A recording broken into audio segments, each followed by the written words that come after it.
नमस्कार। अग्रविजन चैनल में आपका स्वागत और हार्दिक अभिनंदन। आप देख रहे हैं कार्यक्रम स्वदेश, एक ऐसा कार्यक्रम जिसमें हम बात करते हैं भारत की, भारतीय संस्कृति, भारतीय परंपराओं और उन महान विभूतियों की जिन्होंने देश को किया गौरवान्वित। आज हम बात करेंगे देव दीपावली की। अभी कुछ दिन पहले ही हमने दीपावली मनाई थी और ये देव दीपावली क्या होती है, इसके बारे में ज़्यादा जानने के लिए हमारे साथ हैं शिक्षाविद डॉक्टर नंदकिशोर गर्ग, जो शिक्षाविद होने के साथ साथ उनका हमेशा ध्येय रहता है राष्ट्र प्रथम। डॉक्टर साहब नमस्कार, आपका स्वागत है।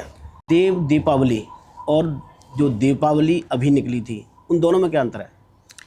जो अभी दीपावली मनाई वो हमने अमावस्या का दिन था जी।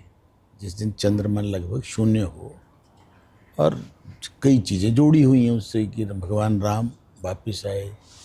जनता के अंदर एक बहुत बड़ा उत्साह था, खुशियाँ थी, और खुशियों को एक्सप्रेस करने का, प्रकट करने का तरीका क्या था? शुरू से घी के दिए जलाना और आतिशबाजी वगैरह जिस समय आई तो वो जुड़ गई उनकी। अब है ये देव दीपावली, ये है पूर्णमासी को, और देव उत्थान एकादशी के बाद में। तो देवताओं का भी हमारे यहाँ इतने त्यौहार मनाते हैं, सारे प्रकृति को केंद्र मान के, पंचभूतों को केंद्र मान के। अभी 2 दिन कल तक हमने मनाया छठ पूजा, वो पूर्वांचल की बहुत बड़ा एक उत्सव बन गया और पूरे देश विदेश में मनाया। क्यों? कि भगवान सूर्य से संबंधित है।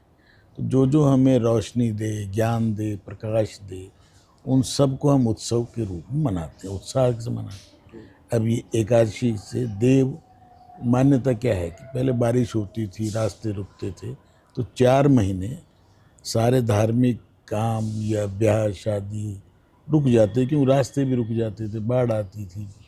तो अब देव उत्थान एकादशी से क्या मान्यता है कि देव उठ जाएंगे, जग जाएंगे। देव तो कभी सोते नहीं है, परंतु समझाने के लिए सब चीज़ें बनाई होंगी।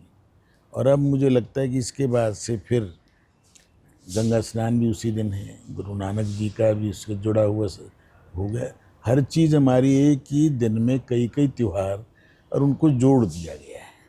तो जो आपने जैसे बताया, बनारस से शुरू हुई, या राक्षस का वध हुआ, भगवान शिव वरदान बहुत दे देते थे, और विष्णु भगवान को फिर उनका काम तमाम करने के लिए कोई न कोई व्यवस्था करनी पड़ती थी। तो ये देव अब तो अयोध्या में, क्योंकि भगवान की कृपा से 500 साल का वो काला खंड समाप्त होकर, और 25 नवंबर को तो धर्म ध्वजा फहरा के उसका संपूर्ण होने का एक संकेत भी मिल जाएगा लोगों को। और एक वायदा जो था कि मंदिर वहीं बनाएंगे, वो बन के बाद आज बहुत बड़ा तीर्थ के रूप में, पहली नगरी अयोध्या मथुरा माया, काशी कांची अवंतिका थी, तो आज अयोध्या विश्व की सबसे प्रथम नगरी थी, विश्व की एक किस्म से मैं समझता हूँ राजधानी थी।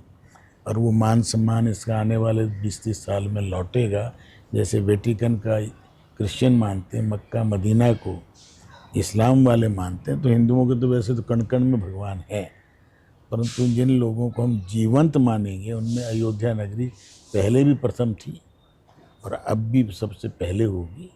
और ये भारत के गर्व का प्रतीक होगी, भारत की अस्मिता का प्रतीक होगी, और उसके कारण से आर्थिक भी कितना परिवर्तन आया है। ये तीज त्योहारों को जिनको लोग फालतू मानते थे, लेफ्टिस्ट ये दूसरे लोग, नास्तिक लोग, आज उनको भी समझ में आ गया, तो इकॉनमी के लिए भी बूस्टर हैं। जैसे जिस दिन से नवरात्रि लगे थे, राज कितना बिक्री हर चीज़ का हुआ, सारे तीज त्योहारों का भी एक गुच्छा बन गया इन्हीं दिनों में। तो हर आदमी के पास जेब में पैसा आया है, बोनस के रूप में, बचत के रूप में, ब्याज के रूप में, इनकम टैक्स की बचत, वो सारा फिर खर्चा करता। तो इकॉनमी का जो पहिया है वो तेज चला है, और भगवान की कृपा हिंदुस्तान पर इसी प्रकार बनी रहे और हम लोग उत्साह से। परंतु मेरा 1-2 चीज़ें सरकार से भी कहना है, शिक्षाविदों से, कि तीज त्यौहार रोज आएंगे। नागपुर में एक विद्यालय प्रारंभ हुआ था, श्रीकांत जिचकर कांग्रेस के बड़े नेता थे, वहाँ रोज़ उत्सव मनाते हैं, रोज़ उत्सव मनाएं। तो उत्सव का अर्थ छुट्टी नहीं होना चाहिए। अगर पढ़ाई नहीं होगी, काम नहीं होगा, तो देश की प्रोग्रेस नहीं है। पिछले 10-15 दिन से लगभग छुट्टी का माहौल है। तो स्कूलों के अंदर, कॉलेजों के अंदर काम के प्रति समर्पित भाव हो, अधिक से अधिक हम काम करेंगे, जब जाके 2047 तक जो लक्ष्य है हमारा, उसको प्राप्त करना है। बिना काम की कुछ नहीं हो सकता। भगवान कृष्ण ने गीता के माध्यम से यही बताया। गीता का संदेश के दिन भी आ रहे हैं। सारे चीज़ों का पर्पज़ क्या है? उत्साह तो पैदा हो, मन के अंदर शक्ति पैदा हो, शांति के साथ आगे बढ़ें, परंतु काम किए बिना लक्ष्य प्राप्त नहीं हो सकते। यह बात भी इस देश के कर्णधारों को, पॉलिटिकल लोगों को, जो दूसरों को खुश करने के लिए छोटे रास्ते में छुट्टी घोषित करते, कभी छुट्टी आ जाएगी जी, ये फूल वालों की सैर है, कभी किसी चीज़ से। अरे भाई, फीस दे के बच्चा पढ़ना चाह रहे हैं, जो सीरियस बच्चे हैं, जो 2-2 लाख रुपए, 3-3 लाख रुपए साल माँ बाप खर्च कर रहे हैं, कर्जा लेके खर्च कर रहे हैं, उनको यदि हम 150 दिन भी नहीं पढ़ाएंगे, तो मैं समझता हूँ कि हम उनके साथ अन्याय कर रहे हैं और देश के प्रति भी अन्याय कर रहे हैं। इसलिए छुट्टियाँ की बजाय उस त्यौहार को मनाएं, सामूहिक रूप से भी मनाएं, परंतु छुट्टियाँ ना। डॉक्टर साहब, आपने सही कहा कि हमें त्यौहार जब भी अच्छे लगेंगे जब हम अपने काम से काम करेंगे। लेकिन जैसे मैंने अभी आपसे बात की, आपने भी बताया कि अयोध्या में भी इस बार दीपावली बड़े उत्साह से मनाई जाएगी। 25 नवंबर को जो धर्म ध्वजा है वो प्रधानमंत्री मोदी जी लगाएंगे। वो कार्यक्रम क्या रहेगा? क्या आप उसमें उपस्थित रहेंगे? मन तो है, बाकी भगवान की इच्छा के बिना तो, क्योंकि अभी तक तो अयोध्या में कोई कार्यक्रम हुए, आंदोलन हुए, लगभग सब में जाना रहा। और जिस दिन इसका वो हुआ था कार्यक्रम, उस दिन मैं उपस्थित थे, जिस दिन मोदी जी और सारे लोग हम थे। और 25 नवंबर को भी भगवान की कृपा रही तो मैं वहाँ रहूँगा। आपके वहाँ धर्मशाला भी है?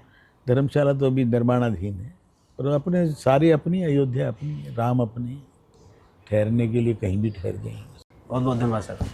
तो ये थे हमारे साथ डॉक्टर नंदकिशोर गर्ग, जो शिक्षाविद होने के साथ साथ उनका हमेशा ध्येय रहता है राष्ट्र प्रथम।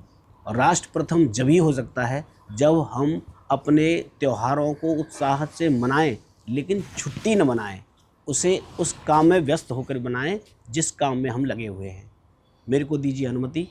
नमस्कार।